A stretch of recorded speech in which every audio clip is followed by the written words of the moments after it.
Power Girl, the special issue, a one-shot to remind you that this character is still in current continuity. That's right, folks. If you haven't been reading some of the previous Dawn of DC books, Power Girl has had a couple of backups. I believe it was in Action Comics that she had the backups, or was it in the ongoing Superman book? I can't remember. Either way, the character is kind of connected to the Superman family at the moment, but she's off in her own thing, doing her own thing, kind of coming to terms with her own identity. They've been really fun backups, and we're supposedly leading into more adventures for Power Girl Paige, and I guess so? Have they announced the miniseries yet? I know they were like, hey, we actually are doing more of this character soon. I know they are talking about maybe having a miniseries. It'd be nice. I like this creative team, you know. Marguerite Sauvage is a great artist. I love her work, and Leah Williams is a really fun writer. This is a great team up for me. And if you haven't been reading the backups for this book, I'll reiterate it a little bit.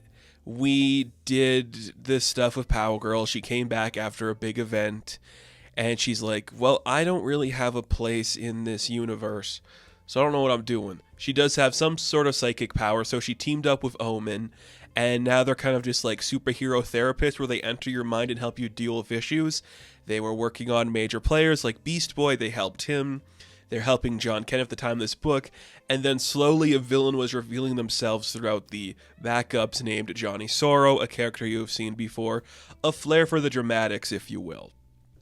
He was after Paige, which is the new name that Power Girl's going by.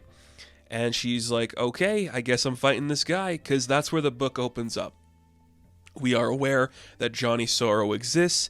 We open up this book with like a fake perfume ad where Paige is in the role of like the lover for Johnny Sorrow as the actor. It's all very like just like over the top dramatic theatrical stuff from Johnny Sorrow. He's one of those types of characters, and it's kind of fun. And as that's going on, we see that it's actually like an ad on a big screen inside Paige's mind, and her and Omen are like walking down the street, and she's like, this doesn't feel normal. I don't like this type of ice cream. Why am I eating this ice cream? This is weird. Something doesn't seem right. Then she realizes, oh, this isn't the world, and she punches the fake Omen, and they both wake up in the real world, and Johnny Sorrow's like, hey, you did it. You got out. I thought it was going to take you longer, but you actually figured it out. And I know some of you might not have been reading the backups, but this is like some of my favorite type of artwork.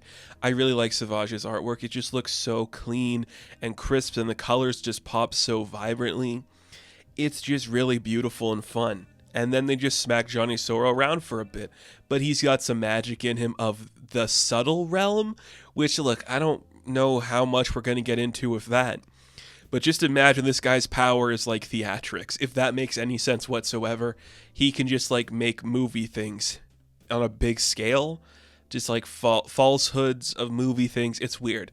He also has like his 4 horsemen that come to help him. The 4 horsemen of the subtle realms. So you have the pit is just like one player to excite, one to frighten is the pendulum, one player to entice, which is the poet, and one last dance to enliven from the piper. So big cinematic themes that just like bring you into stuff. Romance, drama, tragedy, horror, you get it. It's all those big events. He unleashed them across the world, and they're taking control of everybody. And it literally looks like the entire world is under the thrall of Johnny Sorrow. How is that possible? Who really knows? It's so weird, and we see Paige just wants to blame herself for this, but of course it's not her fault. She's got to realize that she was just used as bait for this entire thing.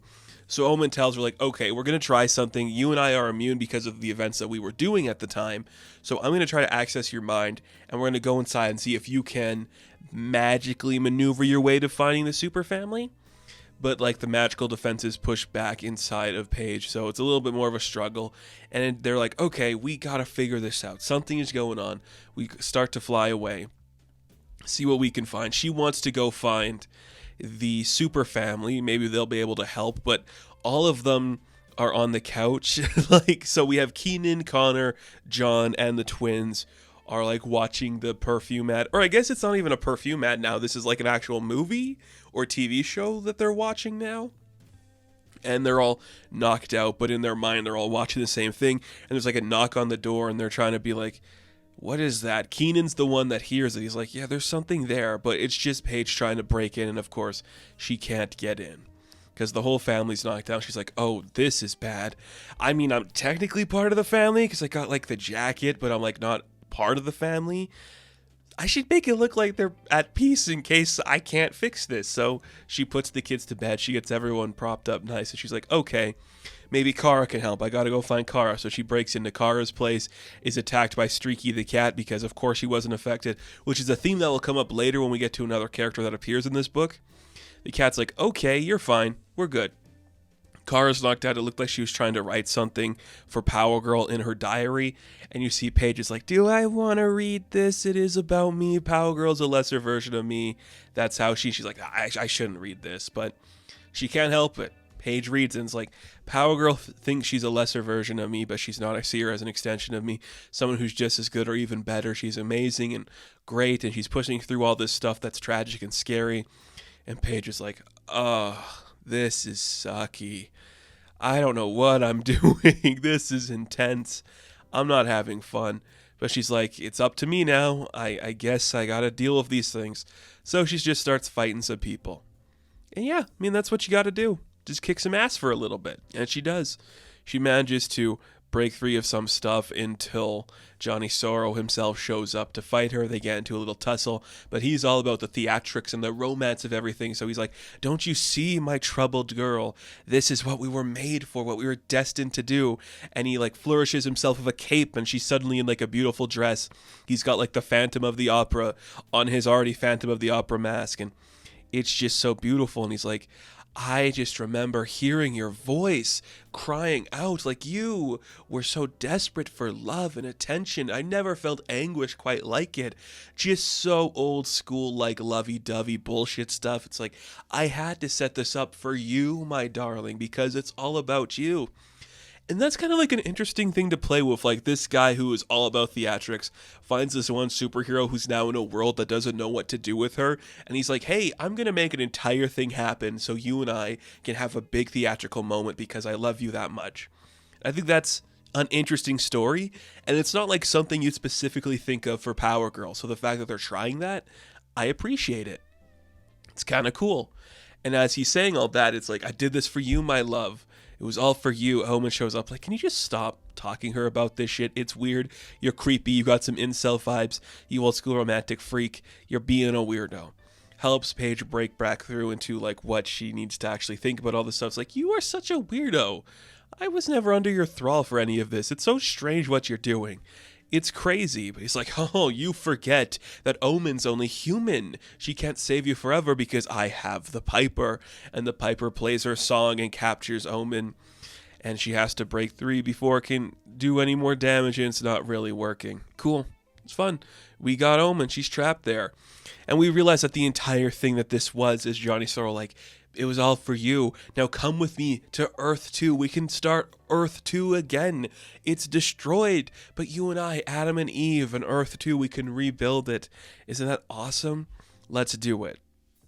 That's really fun. But you see that Paige is like, hey, I know you tried this before with Stargirl and she turned you down.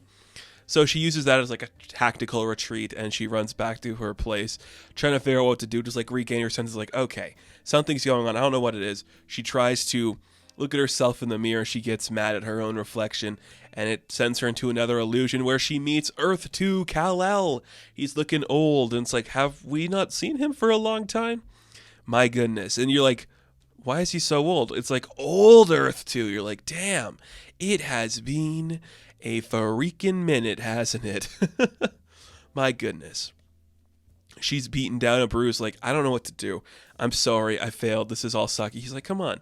You're Power Girl. You can get through this. You're tough as nails, kid. Let's go. Let's rock and roll. And she does, and she uses the power to break through, and it's like, yeah, she did it. She won the day. And she's like, I was able to dispatch with the poet and the pendulum. And in Gotham City, Catwoman dealt with the pit on her own, which was like, what? Catwoman just did it. Which I know it's weird to say, but like the other character that wasn't affected by any of this was the cat Streaky. So it's like, are cat people not affected by this stuff? It doesn't matter. Just a cool idea that Catwoman just showed up. It's like, yeah, I get it. This guy sucks. And she dealt with it. And it worked. And they won. And now she freed Omen, and Omen can go deal with like the rest of the crap these people enthralled, leaving Paige to go deal with Johnny Sorrow on herself. And he heads to an old theater in Montana where they're playing like his old classic film movies. Like, I wasn't good for the talkies. My accent was just too low class, and I tried so hard for this. I sacrificed everything for it. All I feel is pain, and in the subtle realms, it's all you can feel. It's all you felt, Paige. Like, why aren't you seeing this? She's like, hey, I'm sure it might have been nice a while ago, but that's not what you can do now, Johnny. I'm sorry. You can't have it. Sorry. And she's like, kisses him on the cheek, punches him down, and defeats him. And you're like, yeah, he gets it. Like, he's played. He tried. He was rejected. It doesn't matter. He's just going to come back later to do something. And we cut to the next day. That's it. We're done with Johnny Sorrow.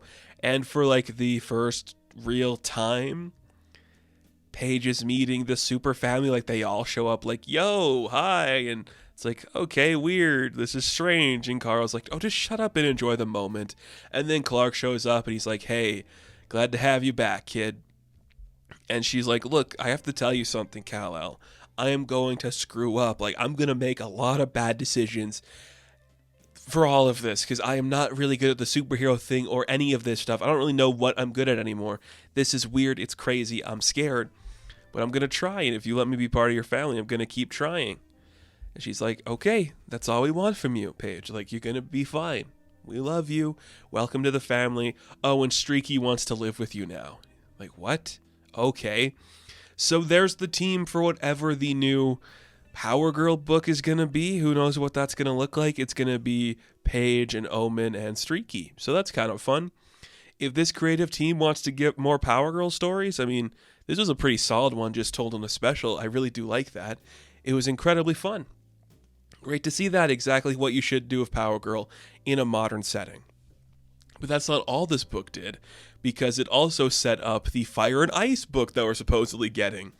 So it's been a while since anybody did anything with Fire and Ice. Tom King had them as central players in his Human Target book, which was the best the characters have been written in ages. So now somebody said, oh, we're allowed to do Fire and Ice books? I got one. So we have like an introduction story happening in this issue. We're in Baltimore. Fire and Ice are like stopping what I think is just like a natural disaster. It's like a tsunami or just like a big tidal wave coming in. But it's okay. They're able to stop it. But the entire time Ice is like, Guy is from here. Like, maybe we should call him. And then the issue is pretty much just two girls fighting over if Guy Gardner should be involved in this book or not. And eventually, when all hope seems lost, Ice does hit the Emergency Justice League button. And when it looks like the day is saved, Guy Gardner shows up. He's like, hey, they're with me. Look at us. These people are awesome. It is kind of weird after seeing everything happen in the Human Target book to kind of see like Ice act so childish. But I get it. That's an out-of-continuity book, so I'm understanding of it. But she is kind of just like young and dumbstruck. Like, they are playing both Fire and Ice as younger characters, and even Guy is being played a little younger here, which is kind of interesting. But they're like, right away, Fire hates him, and I get that. And you just see that Ice is kind of caught in the middle of their bullshit. And she's like, we're trying to like stop like the water from crashing and hurting a lot of people. And you see Guy's like, oh, easy peasy. He just sucks it up in a vacuum. Doesn't work. Uh-oh. Tidal wave comes down and attacks Ice. She could have died, and then Guy and Fire just yell at each other for a bit. And they start hitting each other. And they just start using their powers, openly attacking each other, and Ice is just blocking them from hurting the civilians watching. And suddenly she puts them in bubbles. He's like, can you guys just stop, please? They're screaming like children. Nobody really knows what this is. It's really pathetic just to kind of see that. And then Superman shows up. He's like, what's going on here? Do you guys want to explain what's happening? And Guy instantly just flies away. I'm not explaining anything. And Fire's like, it was him, acting like a child again. It is kind of weird that they're playing Superman so much older than them, which I guess is the case, but how old are Fire and Ice supposed to be here? In their 20s? In their 30s? It's hard to say. But whatever, it's fine. But you just see Ice is like, wow, are you going to say you're disappointed in us? And Clark's like, I'm not your father, okay? I just came here to help. I'm not going to punish you for something like this. But you shouldn't be, like, using your powers for, like, personal bullshit with this guy. Like, it's not hard to ask for assistance. And if guy shows up, maybe don't fight him, because he might actually be trying to help. But Fire isn't having it. She is not happy with that. And you see that she's kind of upset that Ice used her Justice League communicator. And you see that they're kind of yelling at each other now, getting on each other's nerves. And Clark's like, okay, I don't want to like get involved in this, but I feel like I gotta say, it sounds like you ladies need a little bit of a break. I have an idea. Why don't we take a little minute for ourselves? We'll relax, we'll rebuild. I believe they call it self-care. I know a great place. It's a cozy little suite. You guys can stay. And Mom's apple pie is found fantastic. And Ice is like, ooh, that sounds awesome. And you just see Fire like, no, no, no, I'm not going to Superman's mom's house for a retreat. That sounds dumb. But that's what they do. Fire and Ice are headed to Smallville for Martha's apple pie. And that's fun. And it's like Fire and Ice's adventures continue this fall. So yeah, they're coming back in some capacity. And you know what? I'm here for it. Those are two characters that I like a lot. And I think it's cool they're getting a chance to shine. I also really like that we did a cool Power Girl story, something that feels so rare in today's audiences. So that's really fun. If both of these characters, Power Girl and the Fire and Ice stuff, could actually get miniseries in 2023, I call that a victory. And if this one shot proves that they have value and have interesting stories to tell, that's exciting too. These are characters that really feel like holdovers of the 90s and 2000s. So now that those guys, now that like the audience that grew up reading those books is here to write them, let's see what you got. I'm here for it. I'm here for it. So the Power Girl special, I am going to give an 8 out of 10. Now, thank you all for watching this review. Be sure to like and subscribe to the channel. As always, you can check me out on Instagram, TikTok, and Twitter. And as always, I will catch you in the next one. Have fun. Stay safe. Good luck.